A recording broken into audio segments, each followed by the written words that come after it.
Buenos días, mis hermanos. Me alegra saludarlos. Quiero que, de manera especial nos dispongamos a recibir este mensaje de parte de Dios. Me gustaría que busquemos en nuestras Biblias Marcos 10, del 17 al 31. Marcos 10, del 17 al 31. Y quiero que vayan siguiendo la lectura conmigo. Marcos 10, del 17 al 31.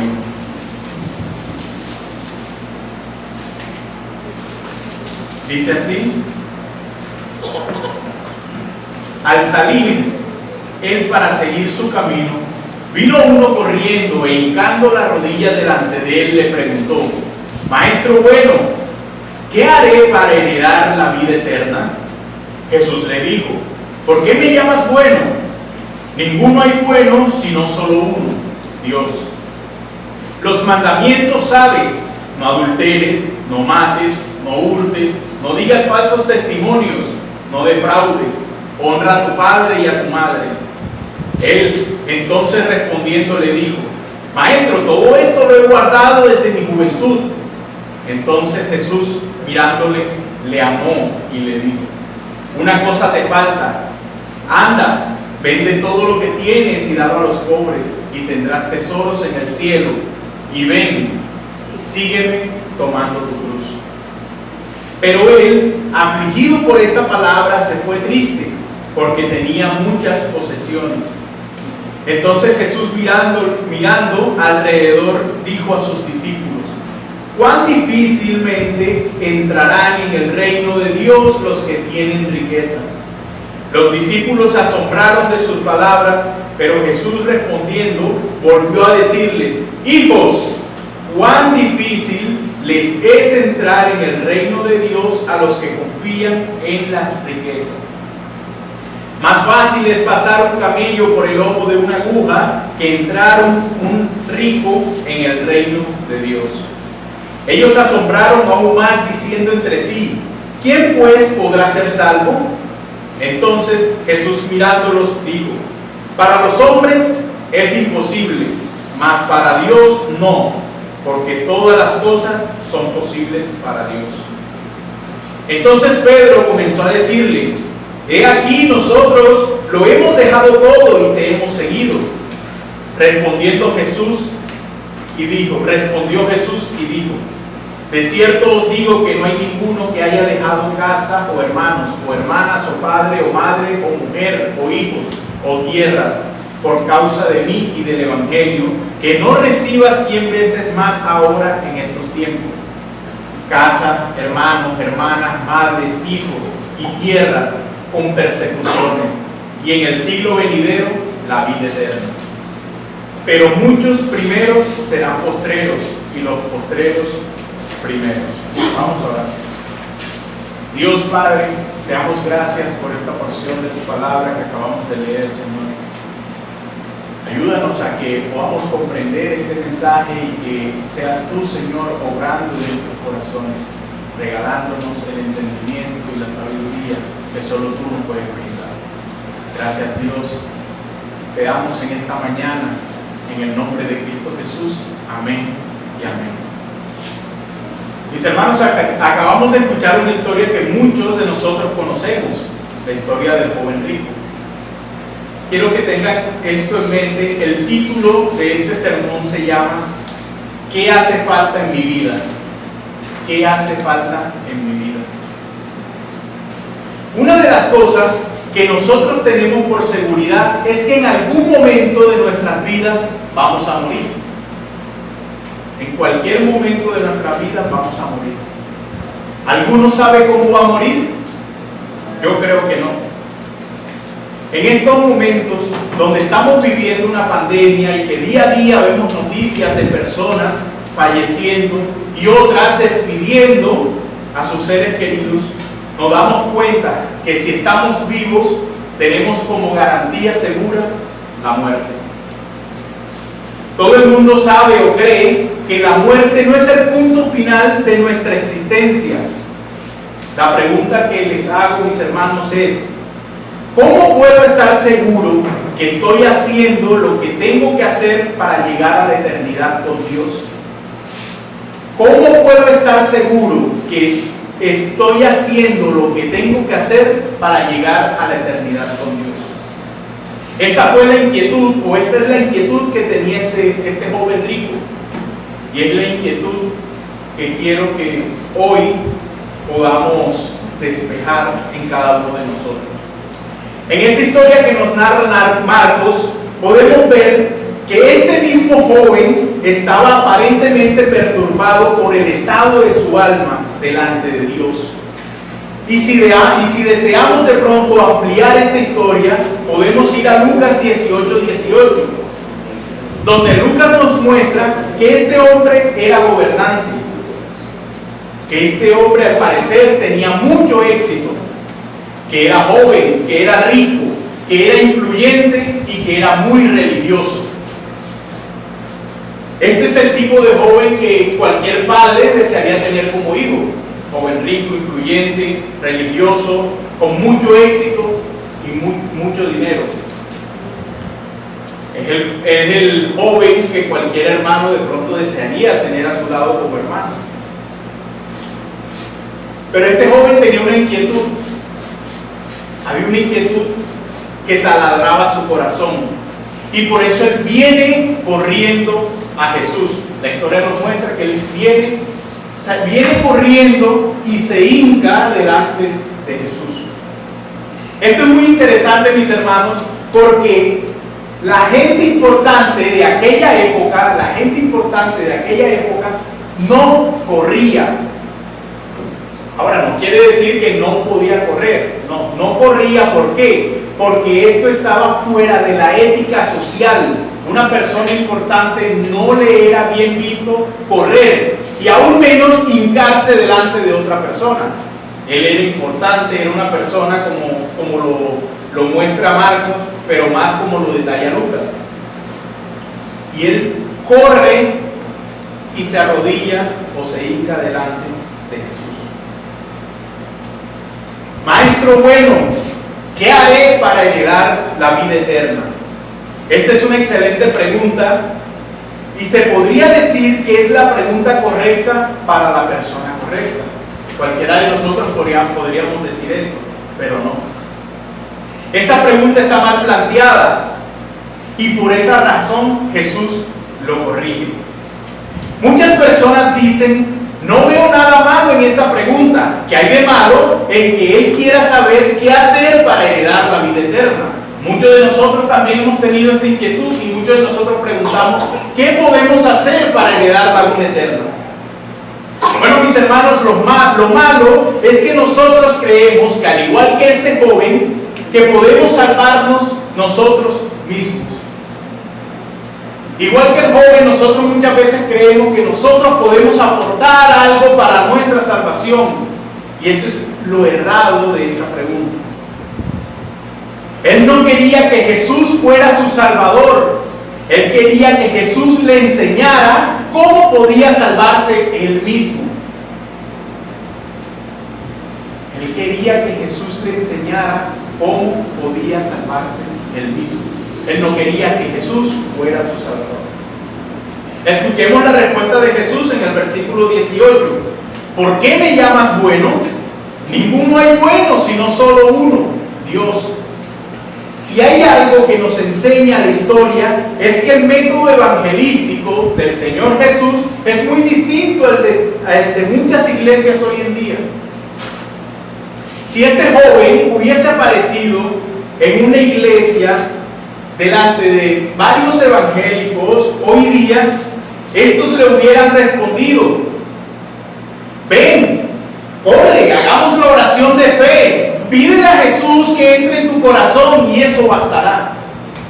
Pero, mis hermanos, nosotros en las Escrituras no encontramos nada, absolutamente nada parecido a esto que se hace hoy en día. Jesús lo confronta diciéndole: ¿por qué me llamas bueno?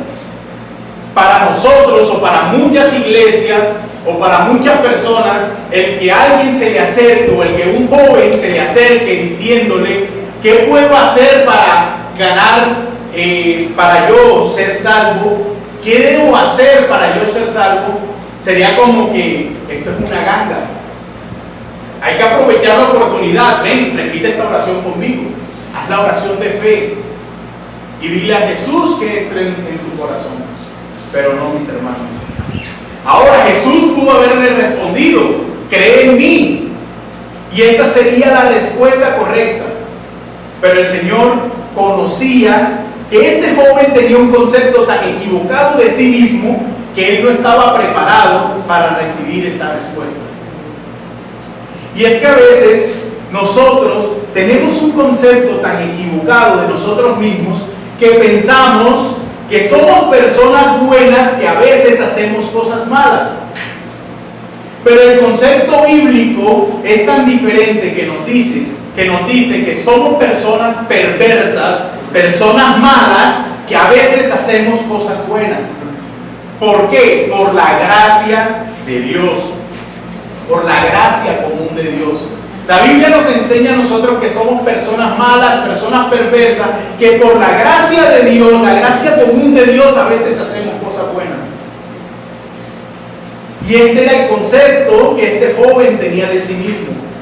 Yo soy una buena persona, pero ¿qué más me falta hacer? De ahí la extraña respuesta de Jesús: ¿por qué me llamas bueno?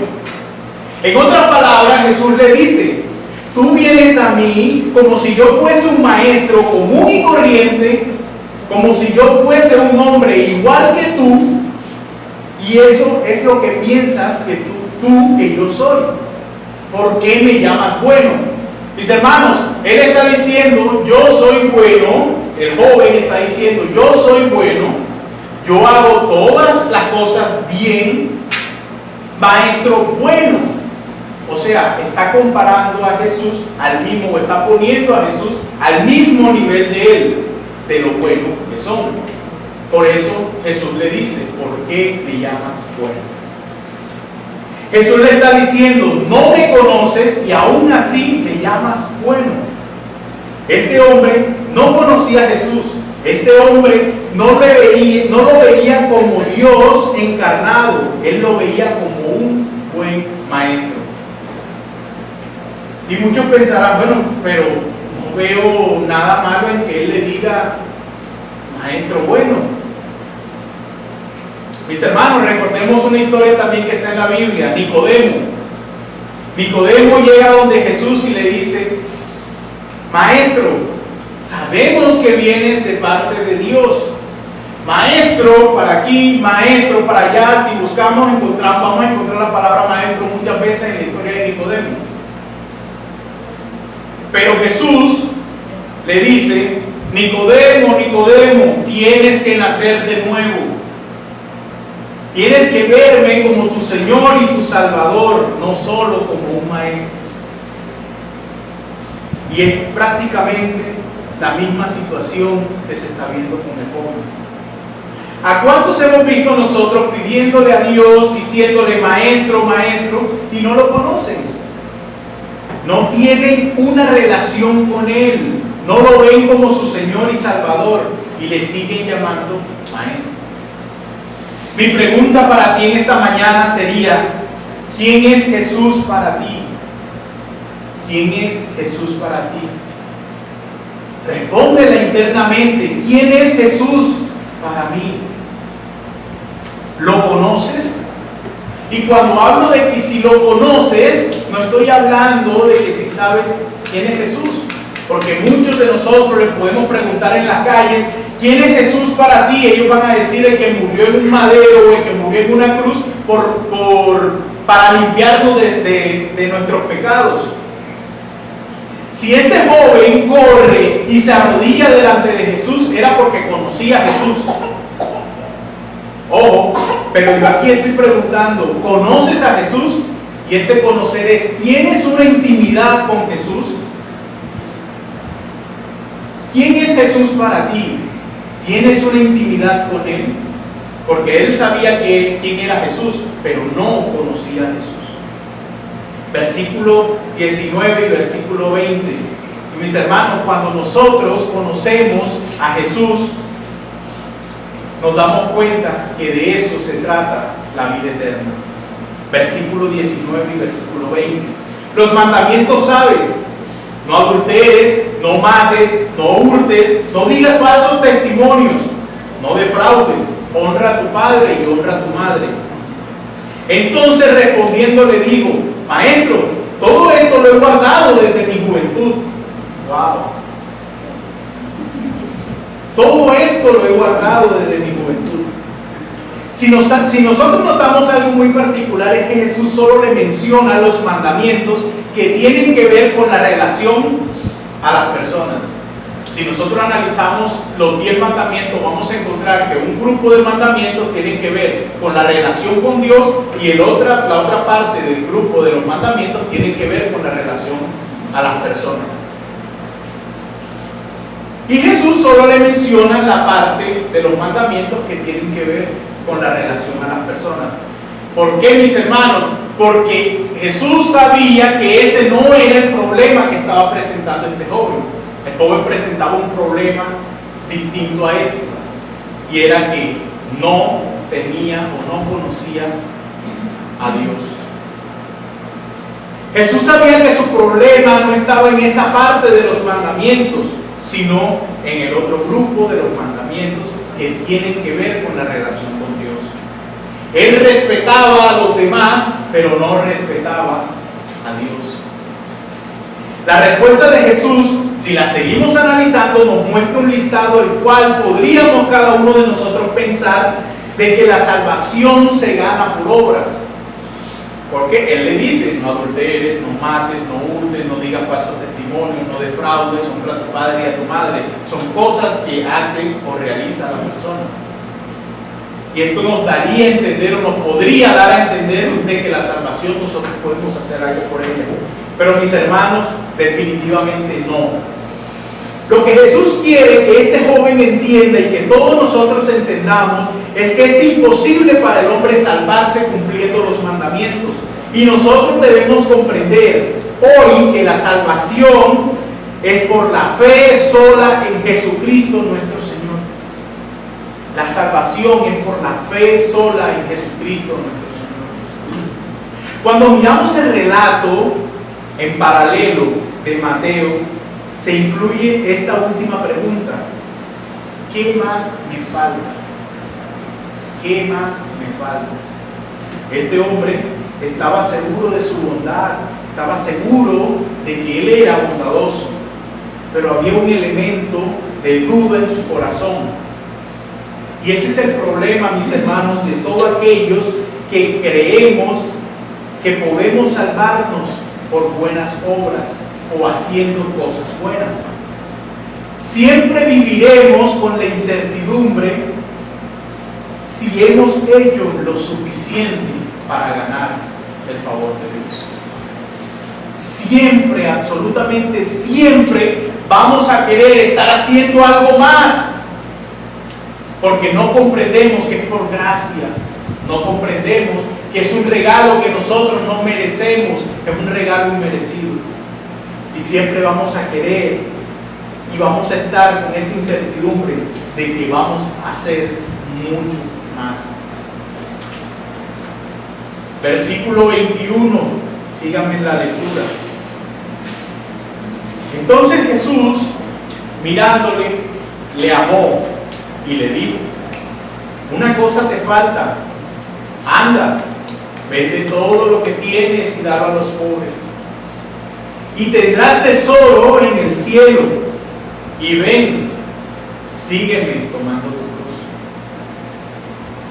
Lo hermoso, mis hermanos, es que este texto nos muestra que Jesús, mirándolo, lo amó. Jesús lo mira y dice el texto, le amó y le dijo: una cosa te falta.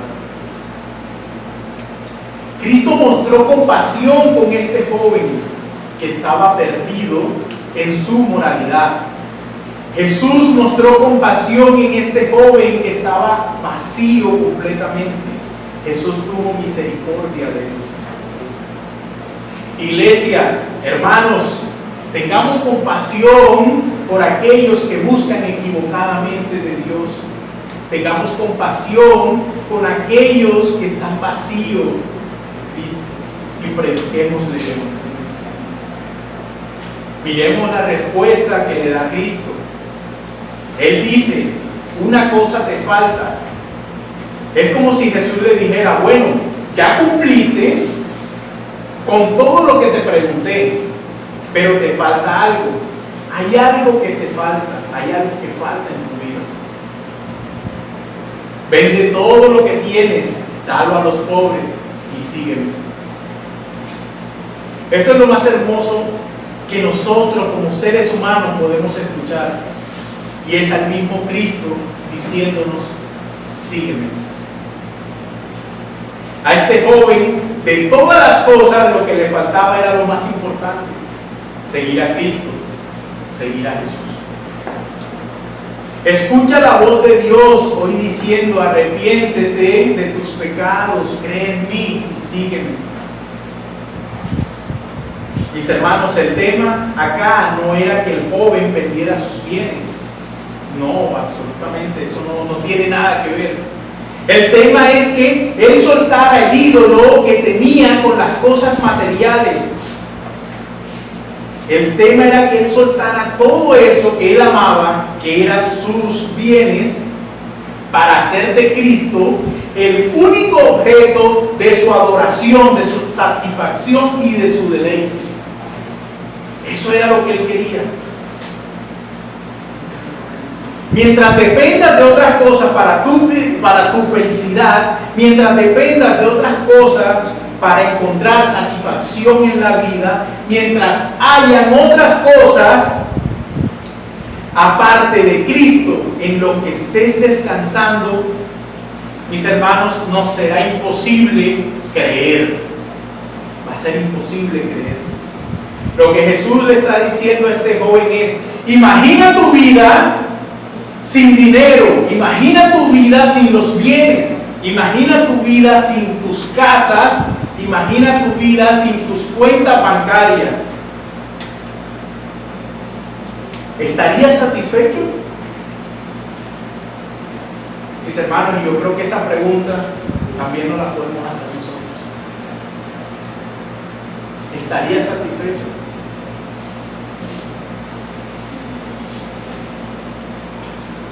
Hoy quiero decirte que en este mundo hay muchas personas que tienen a Cristo como un adorno más en el contexto de la vida, que lo tienen como el genio de la lámpara, o sencillamente Cristo no es su todo. Mis hermanos, y si Cristo no lo es todo para ti, Cristo no es nada para ti. Si Cristo no lo es todo para ti, Cristo no es nada para ti. Jesús le dice a este joven: toma tu cruz y sígueme. Y muchos nos hacemos la pregunta: bueno, ¿a qué se refiere en tomar la cruz? ¿A qué se refiere en tomar la cruz y seguir a Jesús? La cruz de este joven era el amor, el ídolo que él tenía en sus posesiones. Pensemos cada uno cuál es nuestra cruz. Porque hoy Cristo está diciendo: toma tu cruz, sígueme. ¿A qué debes renunciar? ¿A qué estás ocupando o qué está ocupando el lugar de Jesús? ¿En qué está puesta tu esperanza? ¿Quién es tu Salvador? Hagámonos la pregunta del título de este sermón: ¿qué hace falta en mi vida? Vemos el versículo 22. Pero él, afligido por estas palabras, se fue triste, porque tenía muchas posesiones. Cuando se trata de la vida eterna, aún las posesiones de este mundo pueden garantizar tristeza. Proverbios 10:22, mis hermanos, dice: la bendición de Jehová es aquella que enriquece y no añade tristeza con ella. Piensa que es eso que tienes y no quieres soltar. Cristo dijo: toma tu cruz y sígueme. Y no olvides que la bendición de Dios es la que no añade tristeza con ella. El propósito de Jesús no era que este hombre se afligiera. El propósito de Jesús siempre ha sido y siempre será que todos los hombres puedan encontrar la verdadera riqueza, y es la vida eterna. Lamentablemente, mis hermanos, el joven no pasó la prueba y dio a conocer a Cristo, quien era su Dios, con débil oscuro. Este joven rechazó lo único importante en su vida: rechazó a Cristo. Este joven rechazó el sígueme de Jesús. Mis hermanos, cada domingo en esta congregación, cuando se para a alguien a predicar, es Cristo diciéndonos: sígueme. Cada miércoles en nuestra reunión de oración es Cristo diciendo: sígueme. Lamentablemente muchos escuchamos y rechazamos el sígueme de Jesús. Pero mis hermanos, ahí no termina la historia. Viene algo, una enseñanza muy hermosa de parte de Jesús. Entonces, versículo 23, Jesús, mirando alrededor, dijo a sus discípulos: cuán difícilmente entrarán en el reino de Dios los que tienen riquezas. Continuemos.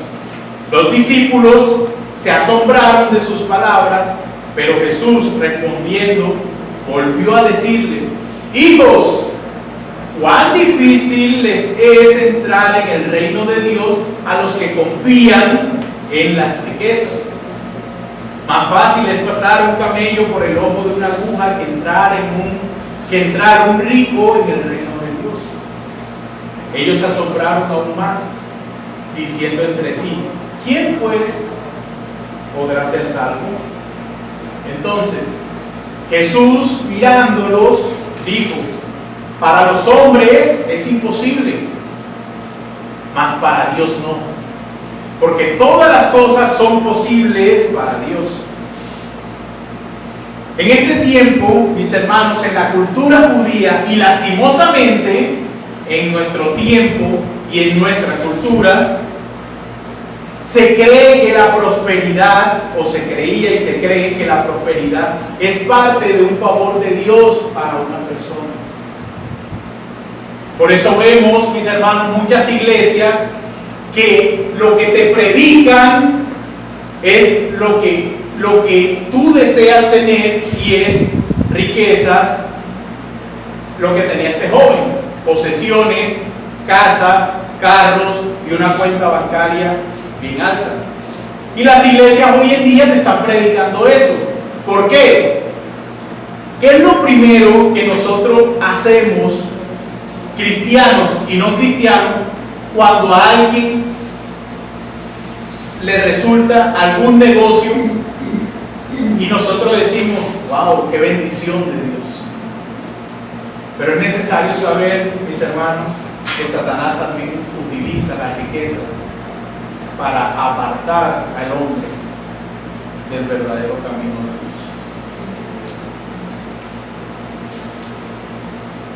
Dios. Si una persona tenía posesiones, era porque Dios le había honrado y bendecido. Eso creían ellos, eso creemos muchos de nosotros. Jesús está enseñando que será difícil entrar en el reino de Dios a aquellos que confían en las riquezas, porque para entrar en el reino de Dios es necesario solo confiar en Cristo. Y los discípulos dicen: ¿quién puede entonces ser salvo? En pocas palabras, ellos decían: si ellos, los ricos, que tienen el favor de Dios, que son bendecidos por Dios, no pueden entrar en el reino de Dios, ¿qué queda para nosotros? Por eso es la pregunta de los discípulos. ¿Quién entonces puede ser salvo? Y es de lo mucho que nosotros también actualmente vemos. Vemos a pastores o vemos a personas desprestigiando a otras porque supuestamente no tienen el favor de Dios, porque son personas de escasos recursos o personas que viven de una manera diferente a ellos. Mis hermanos, de esto no se basa la vida eterna. Dios sí puede favorecer a una persona y darle a esta persona que tenga dinero. Pero los discípulos creían, como les decía ahorita, muchas de las cosas que nosotros creemos ahora, y por eso ellos se hacen la pregunta: ¿y entonces quién podrá ser salvo? Porque si este que lo tiene todo, que tiene el favor de Dios, no lo es, ¿qué queda para nosotros? Esto no quiere decir que todos los que tienen riquezas serán condenados. No.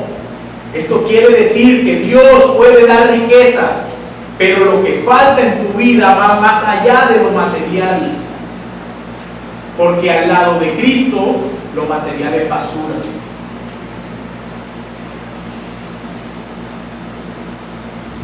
Y dice Pedrito, no nuestro pastor, el apóstol: he aquí, nosotros lo hemos dejado todo y te hemos seguido.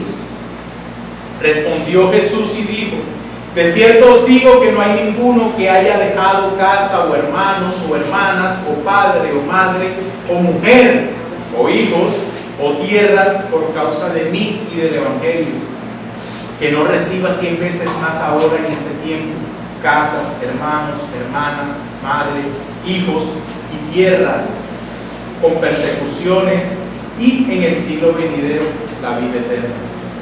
Pero muchos primeros serán postreros, y los postreros primeros. Vemos siempre al acelerado de Pedro con algo que decir. Dice: bueno, y nosotros lo hemos dejado todo. O sea, Pedro está atento a lo que está hablando Jesús con este joven, y Jesús le dice al joven, recordamos la historia, Jesús le dice al joven: vende todo lo que tienes, deja todo lo que tienes y sígueme. Y Pedro le dice: Señor, pero nosotros hemos dejado todo, o sea, hemos dejado absolutamente todo. Ahora, no está mal la comparación que está haciendo Pedro. Pedro está diciendo: yo he dejado todo, y es verdad, Pedro dejó todo igual que los demás discípulos. Dejaron todo para seguir a Jesús. Pero si analizamos muy bien la historia y analizamos muy bien lo que está diciendo Pedro en medio de su imprudencia, en medio de su aceleración, está diciendo: ok, ya yo me gané, porque yo dejé todo. Ya nosotros dejamos todo, o sea que ya nos ganamos la vida eterna, o sea, ya vamos un paso adelante. Y cuando nosotros leemos el texto, muchas veces pasamos tan rápido por estos pequeños detalles, estas pequeñas palabras, que no nos damos cuenta realmente el comportamiento de esta persona que está hablando. Pero qué hermosa la respuesta de Jesús. Le dice: de cierto os digo que no hay ninguno. Esa respuesta fue para Pedro. De cierto os digo que no hay ninguno que haya dejado casa, o hermanos, o hermanas, o padre, o madre, o mujer, o hijos, o tierras, por causa de mí y del Evangelio. Miren la respuesta de Jesús, diferente a la respuesta, o a la pregunta, o a lo que le dice al joven. Pedro no podía decir: Señor, yo vendí todo lo que tenía, se lo di a los pobres, porque Pedro era pobre. Pero Jesús le dice a Pedro, Jesús le dice a Pedro: de cierto os digo que no hay ninguno que haya dejado casa, Pedro dejó casa, o hermanos, o hermanas, o padre, o madre, o mujer, o hijos, o tierras, por causa de mí y del Evangelio. Jesús le contó una a una las cosas que los discípulos habían dejado. En especial Pedro, que fue el que hizo la pregunta. Mis hermanos, la única causa digna por la cual vale la pena dar nuestras vidas es Jesús y su Evangelio. La única causa digna, mis hermanos, la única causa digna por la cual vale la pena dar nuestras vidas es Jesús y su Evangelio. Porque el galardón es la vida eterna. Quiero citar al apóstol Pablo en Romanos 8:17. Dice, y si hijos, también herederos. Está hablando de nosotros, de los creyentes, de los cristianos. Dice, y si hijos, también herederos. Herederos de Dios y coherederos con Cristo. Si es que padecemos juntamente con Él, porque juntamente con Él seamos glorificados. Mis hermanos, ¿qué hace falta en tu vida? Pregúntese, ¿qué hace falta en mi vida? Yo creo que ya nosotros con este sermón sabemos que nada de lo material importa. La Biblia nos enseña que al lado de Cristo lo material es basura. ¿Qué hace falta en mi vida? Recuerda siempre que Cristo y su Evangelio es lo único importante en nuestras vidas. Jesús y su Evangelio es lo único importante en nuestras vidas. ¿Qué hace falta en tu vida? Oremos. Señor, te damos gracias, Padre Santo, por esta palabra. Gracias, Señor, porque nos permites, Dios, ver cada día cuánto nos amas a nosotros. Ver cada día en medio de las enseñanzas, como tú nos dices, ven y sígueme. Ver cada día, Señor, en medio de tu palabra, tu santa escritura, Señor, cómo nos llamas a seguir. Ayuda, Padre Santo, a que nuestro corazón no sea como el corazón del joven rico. Ayúdanos a que nuestro corazón pueda ser limpiado por ti, Dios. Que podamos conocerte, que podamos tener una intimidad contigo. Amarte cada día, Señor. Amarte cada día más. Comprender, Dios, que si tú nos bendices, Padre Santo, que si nos das riquezas, es bajo tu voluntad y es para ser generoso con nosotros. Hoy nuestro hermano Eduardo decía, porque nada nos llevaremos. Y este sermón iniciaba diciendo que la única garantía que nosotros tenemos al estar vivos es la muerte. Señor, ayúdanos a que en esta vida, sabiendo que tendremos aflicciones, Dios, ya tú venciste. Ayúdanos, Padre Santo, a conocerte cada día y a saber y a comprender que tú, Jesucristo y el Evangelio es lo único importante para nosotros. Señor, a ti te damos las gracias, a ti te damos la gloria, a ti te damos la honra, Padre Santo.